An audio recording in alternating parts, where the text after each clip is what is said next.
What has Tesla said about this China crash?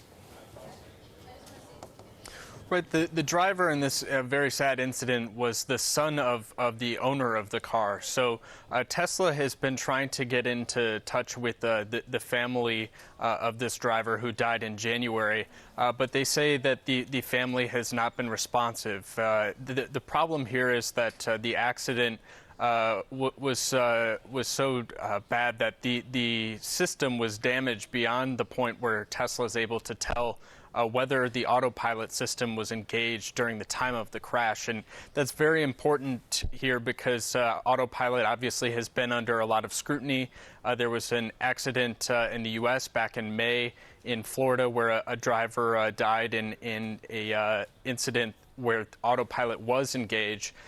So this is really sort of the reason that this is particularly interesting here, whether or not autopilot was involved, because after all, these fatal accidents unfortunately are not uncommon when we're talking about the car industry. It's easy to lose sight of that fact.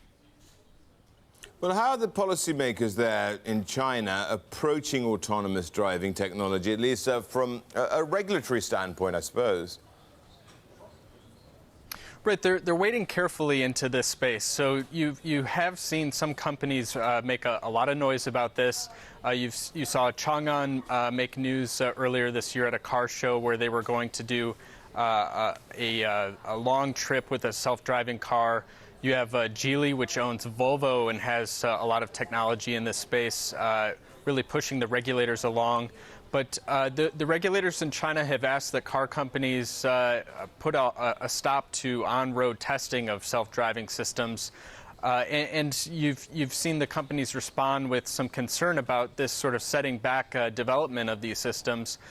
Interestingly, after that news was made, you also saw Tesla make some changes to how it described the autopilot system in China to emphasize that it's a driver assistance system and not a self-driving system. So Tesla autopilot has not only been, there's not only been news about autopilot in the U.S., but also in China, some changes in the way that Tesla has marketed that system.